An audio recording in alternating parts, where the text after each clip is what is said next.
हुजूर सैयद आलम सल्लल्लाहु अलैहि वसल्लम ने इरशाद फरमाया, मेरे आका मौला ने फरमाया, चार लोग ऐसे हैं जो अल्लाह के गज़ब में सुबह करते हैं और अल्लाह के गज़ब में शाम करते हैं। साहबा ने पूछा, या रसूलल्लाह वो चार कौन से हैं? मेरे आका मौला सल्लल्लाहु अलैहि वसल्लम ने फरमाया, एक तो वो मर्द है जो औरतों जैसी मुशाबत इख्तियार करे, और एक वो औरत है जो मर्दों जैसी मुशाबत इख्तियार करे। तो वो अल्लाह के गज़ब में सुबह भी करते हैं और अल्लाह की नाराज़गी में शाम करते हैं। और मेरे आका मौला सल्लल्लाहु अलैहि वसल्लम ने अपनी ज़ुबान मुबारका से लानत फरमाई उन मर्दों पर भी और उन औरतों पर भी। मेरे आका मौला सल्लल्लाहु अलैहि वसल्लम ने फरमाया, अल मुश्तबिहीन मिनर रिजाल बिन निसाई, वो मर्द जो औरतों जैसी सूरत इख्तियार करते हैं और वो औरतें जो मर्दों जैसी सूरत इख्तियार करते हैं, अल्लाह की उन पर लानत हो। अब लानत से मुराद क्या है जी? लानत से मुराद यह है कि लुग़वी माना इसका यह है कि अल्लाह की रहमत से महरूम हो जाना, और जो अल्लाह की रहमत से महरूम हो जाए वो अल्लाह के गज़ब का मुस्तहिक ठहरता है, और जो अल्लाह के गज़ब का मुस्तहिक ठहरे वो दुनिया व आखिरत में बर्बाद हो जाता है। यह है लानत का माना। और मेरे आका मौला सल्लल्लाहु अलैहि वसल्लम, वो ज़ुबान जिसको सब उनकी कुंजी कहें, उसकी नाफिज हुकूमत पे लाखों सलाम। अब जिस ज़ुबान से उनके ऊपर लानत हुई है वो तो क़यामत तक बरसती रहेगी। और लानत से मुराद आपको बता दिया कि लानत से मुराद वो अल्लाह की रहमत से महरूम हो गए, और जिसको मेरे आका मौला अल्लाह की रहमत से महरूम करें उसे रब की रहमत दिलवाने वाला और कौन होगा? उसको क़यामत तक अल्लाह की रहमत कोई नहीं दिलवा सकता। और जो अल्लाह के गज़ब का मुस्तहिक ठहर जाए, मेरे आका मौला सल्लल्लाहु अलैहि वसल्लम की ज़ुबान मुबारका से उसे अल्लाह के गज़ब से बचा कौन सकता है? अताए अरब, जिलाए करब, फ़ुयूज़ अजब, बग़ैर तलब, ये रहमत रब है किसके सबब? बेरब्बे जहां तुम्हारे लिए। ये अल्लाह की रहमत है ही हुजूर के सबब। और अल्लाह की रहमत का सबसे बड़ा मज़र मेरे आका मौला सल्लल्लाहु अलैहि वसल्लम की ज़ात है। अब जो मेरे आका मौला सल्लल्लाहु अलैहि वसल्लम की ज़ुबान मुबारका से जिन पर लानत हुई है, और वो काम करके कोई समझे मैं मुसलमान बच जाऊंगा या मेरा दीन बच जाएगा या मैं अल्लाह की रहमत पा लूंगा, वो कभी भी नहीं पा सकता। अब रही बात, पूरी दुनिया में एक ढोंग रचाया गया। वो सबसे पहले हकूक़ निस्वां पे ढोंग रचाया गया जी, औरतों के हकूक़। फिर उसके बाद रचाया गया जी अक़लियतों के हकूक़। फिर उसके बाद ट्रांसजेंडर कह रहे हैं आज लोग कि जनाब ये बहुत बड़ा मसला बन गया हुआ है। भाई हक वो है जो मेरे आका मौला सल्लल्लाहु अलैहि वसल्लम की शरीयत इंसान को भी देती है, जानवर को भी देती है, चौपायों को भी देती है। हकूक़ उनके वही हैं जो मेरे आका मौला सल्लल्लाहु अलैहि वसल्लम फरमा गए। और शरीयत से हटकर कोई हुकूक देने आएगा तो फिर उसका अंजाम यही होगा कि औरतों को हुकूक देने लगे तो बेहयाई बढ़ गई। भाई जब औरतों को हुकूक देने की बारी आई तो फिर बेहयाई बढ़ाई गई, औरतों को हक नहीं मिला। आज भी किसी जाके समझदार और किसी भी शऊर रखने वाले से जाकर पूछो, बल्कि शऊर रखने वाली खातून से जाकर पूछो कि तुम्हें तुम्हारा हक मिला है, वो कहेगी नहीं, मेरी तस्वीर उतार कर बोर्डों पर तो लगा दी गई है लेकिन मुझे मेरा हक नहीं मिला। मुझे बरहना तो कर दिया गया है लेकिन मेरा हक नहीं मिला। मुझे जनाब स्टाफ तो रख लिया गया है ऑफिसेज में जनाब चाय पिलाने के लिए और रिसेप्शन पर सामने दिखाने के लिए तो रख दिया गया है, लेकिन मेरा हक नहीं मिला।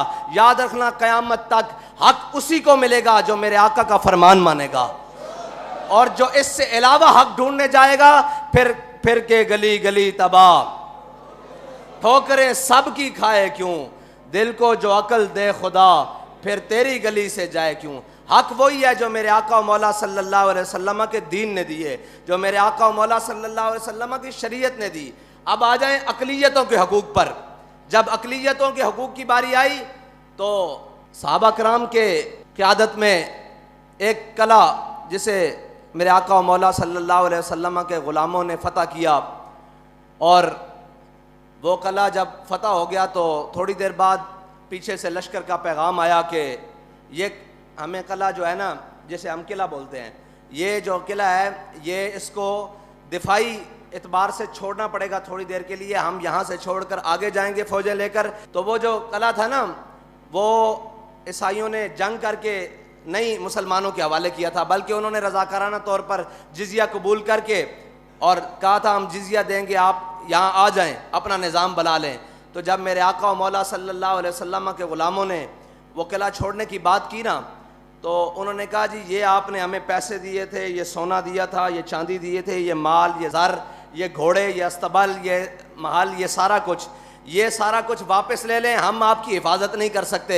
हम आगे जा रहे हैं दुश्मनों से जंग लड़ने के लिए, वापस आएंगे तो आपसे बात होगी, तब तक के लिए आप अपनी अमान में रहें, हमारी अमान से निकल कर। तो जब सहाबा कराम की फौजें और लश्कर सारा कुछ बाहर निकल रहा था ना किले से, तो ईसाई खड़े होकर ऐसे दामन फैलाकर ऐसे दामन फैलाकर खड़े होकर कह रहे थे, या अल्लाह इन दुश्मनों को दोबारा वापस ले आए। यह है इस्लाम की अक़लियतों के लिए हुकूक। वो कले की दीवारों पर खड़े होकर कह रहे थे कि या अल्लाह इन दुश्मनों को दोबारा भेजी, ये दुश्मन नहीं, ये तो हमारे मुहाफिज बनकर आए हैं। इस्लाम अक़लियतों को इस तरह हुकूक देता है। लेकिन जब इन गुमाश्तों ने, इन यहूदों ने, सारा के एजेंटों ने अक़लियतों के हुकूक देने की बात की और आलमी एजेंडे को अपने गले में पहना, तो फिर क्या किया? फिर ये किया कि जब उनको हुकूक देने की बारी आई, तो जो सबसे बड़ा गुस्ताख था, जिसको ईसाई भी कबूल नहीं करते, जिसको यहूदी भी कबूल नहीं करते, जिसको दुनिया का कोई मजहब में रखने वाला कबूल नहीं करता, इन्होंने उसको हकूक दिलवा के जहाज़ों में बिठा के बाहर के मुल्क भेजा है। भाई गुस्ताख के लिए अक़लियत है, यहाँ अक़लियतें बस रही हैं। यहाँ हमारी गलियों में, कूचों में सफाई, रोडों पर सफाई, अक़लियतें बड़े बड़े काम करती हैं, यहाँ हमारे दफ्तरों में मौजूद हैं, हर काम के लिए हर जगह मौजूद हैं। उनके हकूक़ की बात करो, तुम्हें गुस्ताख के हकूक़ के साथ क्या है? इसका मतलब है आलमी एजेंडा ये था कि अक़लियतों को कोई मसला नहीं, अक़लियतों की आड़ में गुस्ताखाने रसूल को छुड़वाने का मकसद था। यह है अक़लियतों का हकूक़। अब रह गई बात जनाब ट्रांसजेंडर को हकूक़। इनको हकूक़ देने का मसला नहीं है, इनकी आड़ में शरीयत के साथ टकराने का मसला है। भाई कायनात में किसी का भी हक हो, वो मेरा ज़ाती हक क्यों ना हो, वो किसी का ज़ाती हक क्यों ना हो, जब वो शरीयत से टकरा जाएगा उसका हक रहेगा ही नहीं। तुमने उनको हक देना है तो उनको शरीयत से टकरा कर तो नहीं दे सकते तुम। कम अज कम हमारे जीते जी तो तुम उनके साथ शरीयत के साथ टकरा कर उनको हक नहीं दे सकते।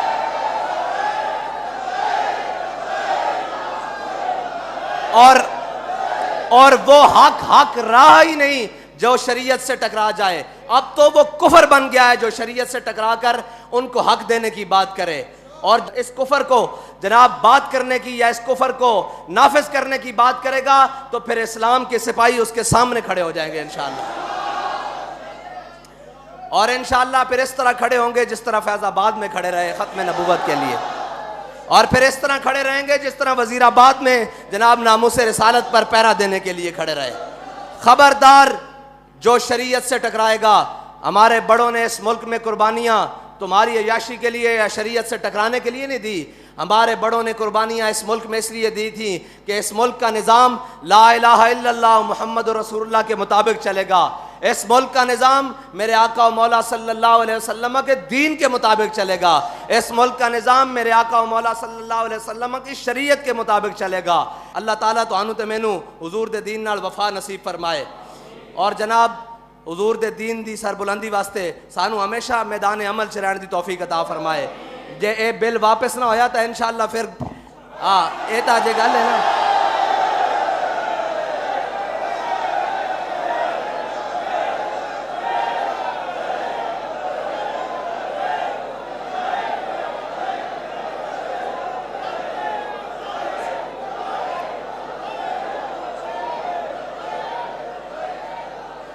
तुसी उसनू हकूक देने, हकूक देने का होर भी मतलब है शरीयत नाल टकरा के देने। शरीयत नाल टकरान तो पहले तो साढ़े नाल टकराना पेगा। जदों असी मुक गए फिर तुहाडा जो मर्जी दिल करे।